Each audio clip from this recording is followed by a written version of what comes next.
AB신문의 신민석 기자입니다. 오늘은 주간 이슈 에로편입니다.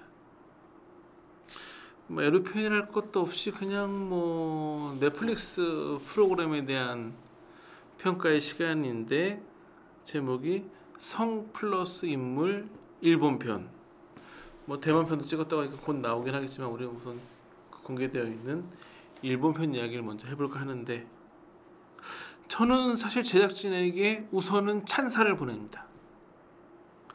자, 제작진이 5월 2일날 이제 그 종로 있는 한 카페에서 라운드 인터뷰에서 밝힌 표현인데, 그 자리에서 정유민 PD가 무슨 얘기를 했냐면, 이 프로그램으로 성에 대한 다양한 담론이 나오는 것은 즐거운 일이다. 다만 MC들에 대한 비판이 나오는 데 대한 책임은 제작진에게 있다. 신동엽 씨에게 죄송한 일이 됐다. 신동엽 씨 하차 이야기로 연결된다는 것은 죄송한 일이다. 대부분 연예인들은 뭐냐면, 무슨 프로그램에 문제 생기면 욕은 누가 먹을까? 앞에 나서는 연예인들이 먹어요. 제작진은 뒤에 숨어요. 이번 프로그램은 되게 이례적인 게, 방송국이면 방송국이 책임을 지는데 방송국도 아니고 넷플릭스라는 OTT 글로벌 OTT 채널에서 방송된 프로그램인데, 제작진이 우리 잘못이다. 신동엽 뭐라 하지 말아라. 신동엽 씨 그때 곤란한 게 SBS TV 동물농장은 물론이고 TVN 놀라운 토요일 등등 여기저기 지금 출연된 프로그램에 다 그 게시판을 보면 하차 의견이 많아요. 특히 문제되는 게 TV 동물농장인데, TV 동물농장은 신동엽 씨가 개인적인 일이 있어가지고 굉장히 무리를 빚었을 때도 신동엽을 버리지 않은 프로그램이에요. 제작진도 중요하고 시청자도 중요하고 굉장히 오랜 유대감이 형성되어 있는 프로그램인데, 그 프로그램에서도 시청자들이 하차를 요구했어요. 우리의 동물들을 이야기하던 신동엽이 그런 이야기를 하다니 우리는 받아들일 수 없다. 이런 흐름이었죠. 저는 이런 부분에 대해서 기본적인 생각은 딱 명확해요. 그 프로그램을 촬영하는 과정에서 갑질을 한다거나 촬영 과정에서 연예인이 잘못한 게 아니라면 원칙적으로 잘못은 제작진에게 있죠. 그런 프로그램을 기획했고 촬영했고, 더욱더 중요한 건 생방송이 아닌 이상은 편집을 했으니까. 이번 이 성플러스 인물 일본 편에 대해서 그 정유민 PD가 무슨 얘기를 했냐면, 출연자들의 진짜 생각을 공유하면 우리에게도 좋은 자극이 될 것이라는 데서 시작했다. 이 프로그램에 대한 관심과 담론이 교양 프로그램과 다큐멘터리로 뻗어나가기를 바란다. 그럼 에로 비디오를 비롯해가지고 그 일본의 그 성 관련된 문화에 대한 접근이 더 다양하게 잘 다뤘으면 좋겠다, 이런 얘기를 한 거였죠. 문제는 뭐냐면, 과연 이런 제작진의 이야기가 맞는지. 제작진은 맞다고 생각하니까 그런 본인들의 생각을 가지고 프로그램을 만들었겠죠.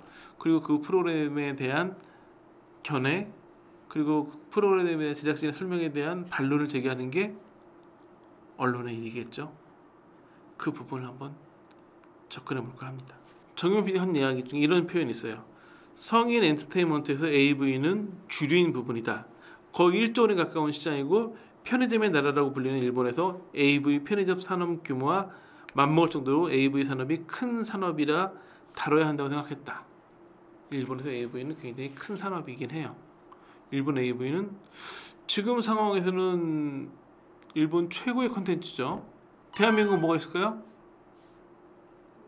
반도체가 있다면 일본에게는 AV가 있죠.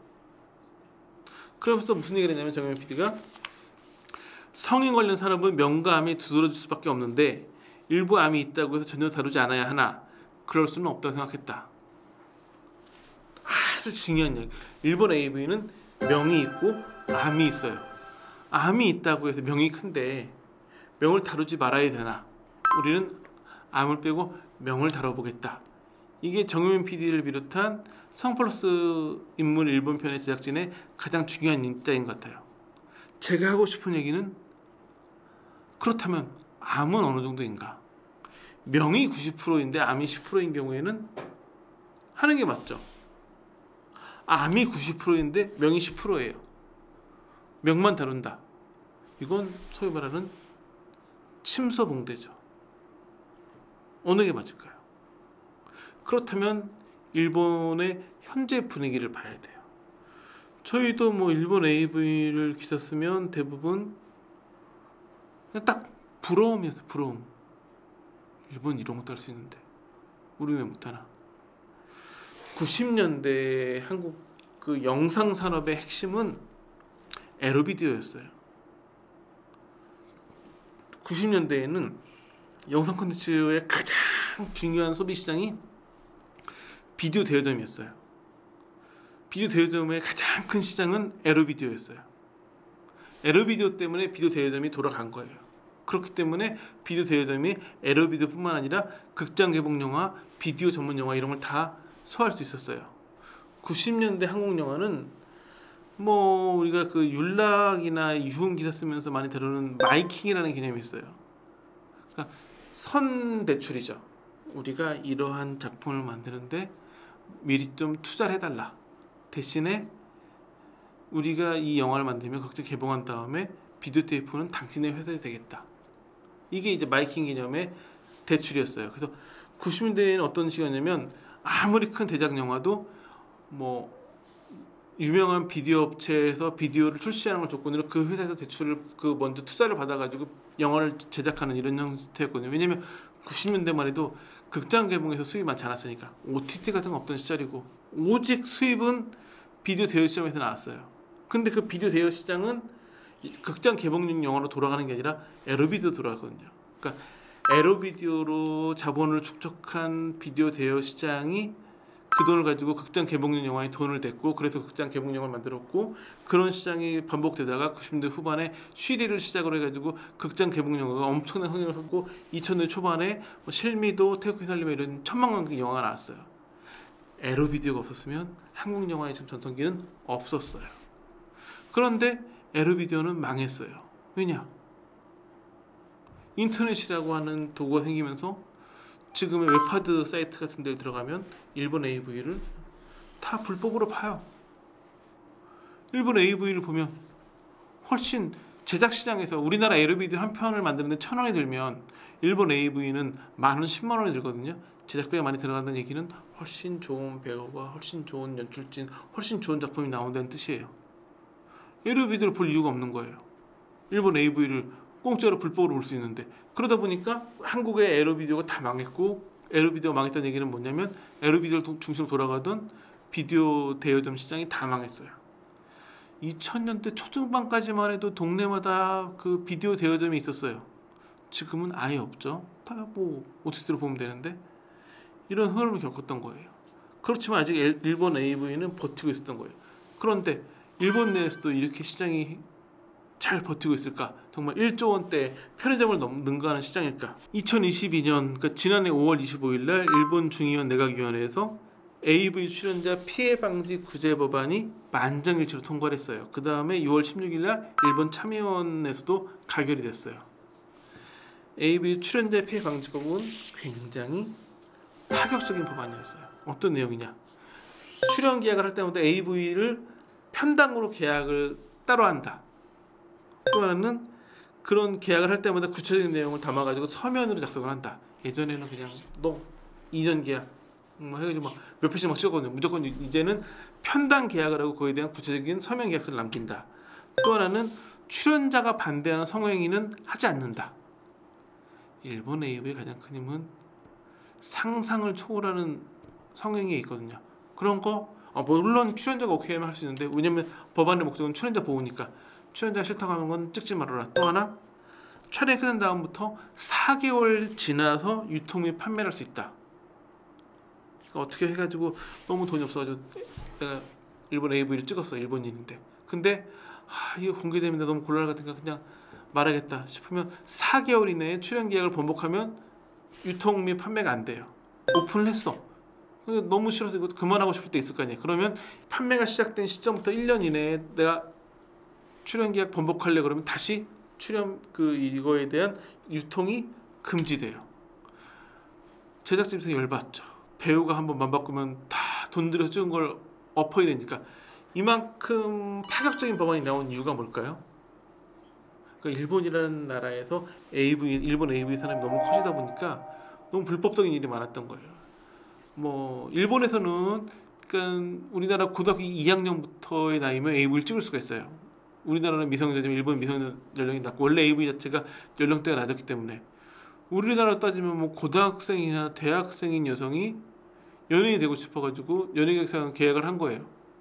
대부분의 사람이 계약서를 막 읽어보지 않고 대충 사인해요. 근데 그 계약서에 뭐 잘 안 되면 AV 출연할 수 있다 이런 항목이 있는 거예요. 그 항목이 정말 안 될 때를 위해서 심어놓는 게 아니라 사실은 숨겨져 있는 그 항목 하나 때문에 계약을 받는 거예요. 사인을 해놓은 다음에 사인하면 너 이거 찍기로 했잖아. 너 때문에 우리 회사 망해. 너 찍어. 하면 찍어야 되는. 그래서 연예인 데뷔시켜준다고 해가지고 속여놓은 다음에 AV 출연시키는 사례가 너무 많았고, 심지어는 그 정도가 아니라 아예 AV 출연을 목적으로 인신매매를 하는 사건까지 있었어요. 그래서 일본 내에서는 이런 어떤 일본 AV 관련된 피해자들에 대한 시민단체가 되게 많아요. 그만큼 일본 내에서 이런 AV 관련된 피해 사례가 너무 많았기 때문에 이런 피해자를 지키기 위한 법안까지 나온 거예요. 일본에서는 일본 AV 출연자들을 이렇게까지 보호하려고 적극 노력을 하는데 우리나라에서는 괜찮다. 그런 암도 있지만 명을 위해서 촬영을 해야 된다. 이게 맞을까요? 심지어 요즘에 일본에서는 한 발 더 나가가지고 성행위 수반 AV 금지법이 논의되고 있어요. 우리나라 에로비디오는 하는 척까지 끝나는 게 에로비디오고, 우리가 보통 포르노라고 알고 있죠. 실제 성행위를 수반하는 내용은 우리나라에는 무조건 옛날부터 금지였어요. 지금은 물론 옛날부터. 일본 AV는 소위 말하는 포르노의 범죄예요. 성행위를 하는 그런 영상물이라고요.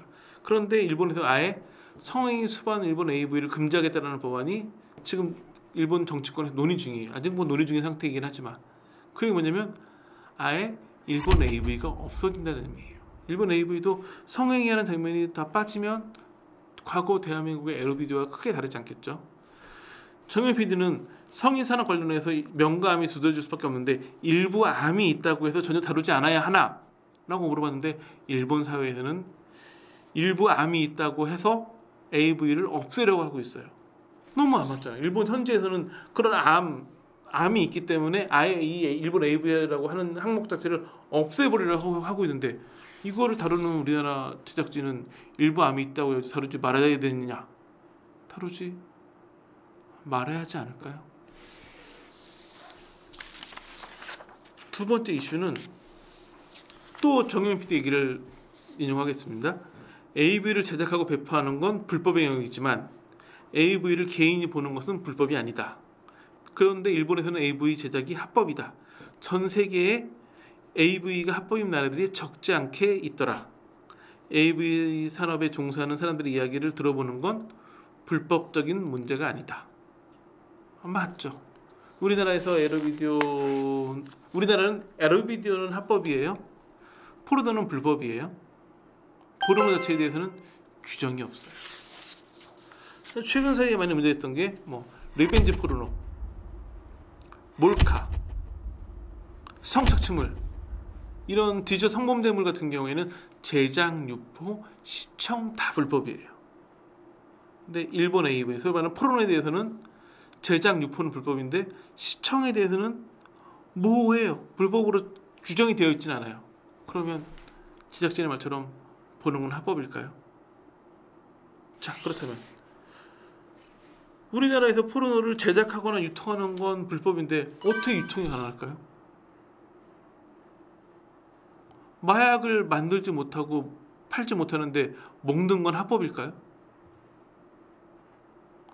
제작할 수 없고 유포할 수 없는 건 보는 것도 불법이어야 되는 거예요. 왜냐하면 제작하지 않고 유포하지 않으면 볼 방법이 없으니까. 일본 AV를 보통 어떻게 볼까요? 내가 너무 일본 AV를 좋아해. 그래서 일본으로 해외여행을 갔어요. 그래서 거기서 그 일본에서는 합법이니까 파는 데 가가지고 정식으로 내가 구입을 했어. 집에 와서 봤어. 이것도 사실은 이제 그 관세나 관세법이나 이런 걸 보면 불법이 이 정도까지는 합법으로 볼 수가 있어요. 그렇게 보는 사람이 많을까요? 일부 마니아들 중에 그런 경우가 있을 수도 있어요. 대부분은 뭐냐면 웹하드 사이트에서 봐요. 웹하드 사이트는 요즘 보면 두 가지 항목으로 나눠져 있어요. 제휴를 맺은 합법 콘텐츠, 그 다음에 제휴가 되어 있지 않은 불법 콘텐츠. 제휴를 안 맺은 불법 콘텐츠 같은 대표적인 게 뭘까요? 일본 AV예요. 그러니까 예전부터 되게 이런 웹하드 업체에서 세게 봤던 게 디즈니는 이런 걸 되게 잘 골라내서 소송을 걸기 때문에 디즈니 컨텐츠 잘 유통이 안 돼요. 우리나라 영화 눈을 켜고 보고 있죠. 그러니까 막 보면 뭐 제목을 이상하게 바꿔서 올려요. 업로드 입장에서는 다운로드를 많이 받아야 자기 수익이 되니까 뭐 이상한 제목 바꿔가지고 올려놓는 방식으로 유통하지만 대부분 한국 그 영화사에서 다 필터하기 때문에 다 그런 거는 합법 컨텐츠로 다 정당한 가격을 내고 지불하죠. 근데 그게 안 되는 유일한 영역이 일본 AV예요. 물론 해외 서양의 포르노도 그런 식으로 유통되지만 이상하게도 우리나라 사람들이 서양 포르노 별로 안 좋아해가지고 일본 AV가 위주예요. 그 시장은 다 불법이에요. 쉽게 말해서 내가 웹하드 업체에서 일본 AV를 불법 다운로드를 받아가지고 시청을 한다? 저작권 위반이에요. 그러니까는 뭐 리벤지 포르노, 몰카, 성착취물 이런 거는 성범죄와 관련된 법안을 통해 가지고 불법이지만 일본 AV는 그냥 다운로드 보는 것 자체로 저작권법 위반이에요. 다시 말해서 제작진이 얘기한 것처럼 일본 AV는 한국 내에서 유통 제작은 불법이지만 보는 거는 불법이 아닐 수 있지만 실제로는 볼 수 있는 방법이 저작권법을 위반할 수밖에 없기 때문에 결국 불법이에요. 결국 성 플러스 인물이라는 프로그램은 대한민국에서는 불법을 조장하는 프로그램이라고 볼 수밖에 없죠. 근데 이제 그 이런 성인 콘텐츠 전문가들한테 물어보니까 더 문제되는 건 그거예요. 지금 별 문제 없어 보이는데 위기의 일본 AV 업계. 일본 AV 업계는 AV 금지 통과되면 더 이상 못 만들거든요. 다 망하는 거잖아요. 그 상황 돼가지고 한국의 그 웹하드 업체에다가 저작권 위반 돈 내라 난리가 나고. 왜냐면 지금 몇십 년 됐거든요. 이렇게 일본 AV가 대한민국 웹하드 업체에서 그냥 공짜로 이렇게 막 불법으로 유통된 지가 너무 오래됐기 때문에 그에 대한 모든 비용을 다 저작권 위반으로 소송 걸면 대한민국 난리 난다 라고 지적을 할 정도예요. 그런데 성 플러스 인물을 제작한 제작진은 AV를 개인이 보는 것은 불법이 아니다 라는 터무니없는 이야기를 지금 하고 있어요. 이게 왜 맞는 이야기인지. 세 번째, 또 정영민 PD가 한 이야기예요. 그때 라운드 인터뷰에서 AV가 범죄율을 낮춘다고 생각하는 사람도 있고 아닌 사람도 있는데 우리가 AV를 미화한다고 볼 수는 없다. 19세 이상의 가치 판단을 가진 성인이라면 이런 걸 논의하는데 문제가 없을 것이라고 생각했다. 이 프로그램이 19세 이상만 볼 수 있기 때문에 이런 얘기를 하는 거죠. 과연 그럴까요? 이런 성인물이 뭔가 성범죄율을 낮춘다고 주장하는 사람도 있고 아니라는 사람도 있고 이런 건 되게 오래된 논란이긴 해요. 근데 과연 일본 AV는 어떨까요? 이런 측면에서 가장 많이 언급되는 게 바키 사건이에요. 바키 사건. 일본 AV 업계에서는 감히 입에 올리는 것 자체가 금지되어 있는 희대의 사건이죠. 바키 사건은 뭐냐면 바키사라고 하는 일본 AV 업계에 굉장히 전설적인 회사가 있었어요. 2004년에 망했는데 망하기 전 상태에서 연 매출이 2004년 기준으로 100억 엔이었어요. 그 당시 돈으로 1000억이 넘었죠. 지금 환산하면 엄청나겠죠. 여기 대표가 쿠리야마 류였는데 별명이 AV 업계의 카리스마, 페라리를 몰고 다녔대요. 부의 상징이겠죠. 그런데 왜 이 바키 사건이 유명하냐면 바키라고 하는 회사가 만들어낸 시리즈가 유명한 게 그 스너프 시리즈였는데 스너프 필름이 뭐냐면 사실은 스너프 필름은 뭐 실제로 사람을 막 살인하거나 막 고문하거나 막 모살하거나 자살하거나 이런 현장을 라이브로 찍은 걸 스너프 필름이라고 해요. 근데 일본 AV 업계에서는 그런 게 아니라 그 연출이 되지 않은 실제 그 성행위 장면을 찍은 걸 스너프 필름이라고 하거든요. 그러니까 원래 스너프 필름은 약간 의미가 다른데 이 바키사의 스너프 시리즈가 실제 스너프 필름으로 보일 만큼 굉장히 리얼리티가 살아있었어요. 그런데 2004년에 한 여배우가 관련된 고발을 한 거예요. 어떤 형식이었냐. 자, 이미 바키사의 스너프 필름이면 각오는 하고 가가지고 하겠죠. 오늘은 이제 출연 계약을 하러 갔어요. 출연 계약서 읽어보고 사인을 해요. 사인을 하는 순간 갑자기 여기저기 문이 열리더니 남자들이 막 튀어나와가지고 바로 집단 성폭행, 그냥 폭행, 그 다음에 고문까지 막 해가지고 막 10시간 넘게 막 그런 걸 자행한 다음에 그럼 여자가 어떻게 되겠어요? 거의 실신 상태겠죠. 그 상태 그 여성을 들여다가 길거리에 갖다 버려요. 그렇게 끝나요. 이게 박희사 스너프 시리즈의 주된 내용이에요. 근데 그게 연출된 게 아니라 그 피해 여성 얘기 들어보니까 실제로 그렇게 했다는 거예요. 근데 박희사 스너프 시리즈를 보면 그 사인하는 순간 튀어나오는 남자가 50명이 넘는 경우도 있어요.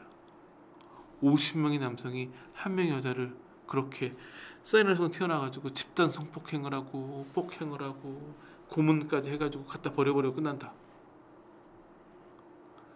처음에 일본에서 되게 인기를 얻어가지고 이 박희사가 연매출 100억 엔을 올릴 때 다 그냥 연출력이 뛰어나다. 근데 그 피해 여성이 한 명이 딱 고발하면서 다른 여성들이 다 나도 그런 일을 당했다라고 하면서 이 박희사 대표는 바로 구속이 됐죠.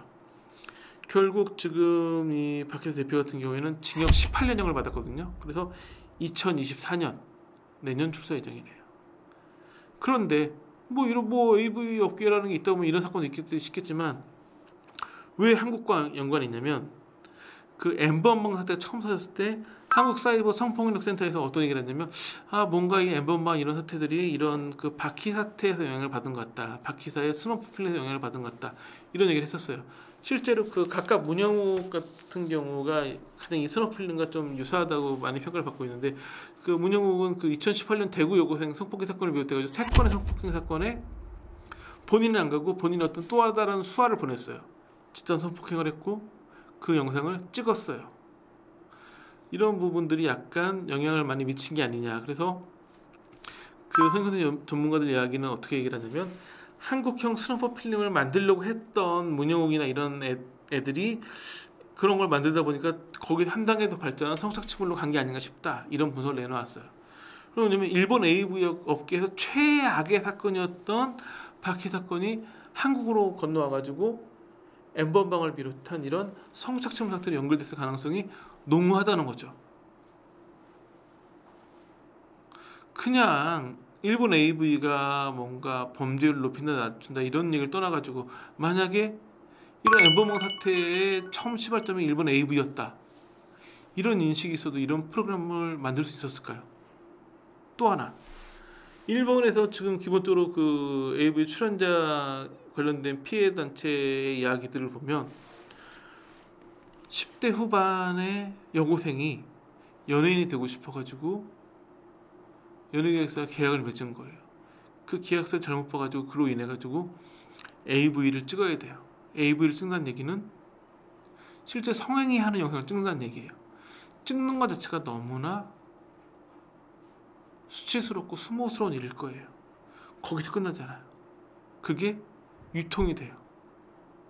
내 지인, 내 가족도 돈을 내고 사서 볼 수 있어요. 대한민국에서 이런 일이 벌어진다면 용인이 될까요? PD님이 여자님이시니까 이해할 수 있겠어요? 전혀 이해할 수 없는 거야. 리벤지 포르노 몰카보다 더한 일이에요. 리벤지 포르노는 최소한 모르고 찍었어요. 몰카도 모르고 찍었어요. 리벤지 포르노가 아니라 연인이 동의하고 찍은 영상도 있어요. 찍을 때는 동의했지만 유폰 동의하지 않은 경우도 다 성폭력으로 인정이 되거든요. 그런 것도 지금 한국 사회에서 엄청난 문제인데 인신매매를 당해가지고 내 인신매매를 당했어. 의사도 관계없이 끌려가지고 막 성폭행을 당했는데 그걸 찍어서 유포를 했어. 내지는 연예인 되려고 계약서 잘못 사인했다가 그런 일을 당했어. 용인이 될까요? 일본은 그런 피해자들을 지키고자 해가지고 법안을 만들어서 그 법안은 통과가 됐고 아예 AV를 찍을 때 성행위를 수반하지 않으면 이런 일이 벌어지지 않는다. 그러면 금지하자. 이 얘기를 하고 있어요. 그런데 대한민국에서는 그것도 대한민국 시청자들을 위한 방송이 아닌 글로벌 기준의 넷플릭스 프로그램에서 그들을 되게 아름답게 이야기했어요. 그들도 합법적인 일을 하는 사람들이니 그들의 이야기를 들어보고 싶다. 물론 성플러스 인물에 출연했던 AV 배우들은 되게 자긍심이 있어요. 자기 하는 일에 대한 자긍심이 있었어요. 일본 AV 업계에도 자기 일에 자긍심 가진 프로적인 배우들이 있겠지만 어쩔 수 없는 피해자들도 있겠죠.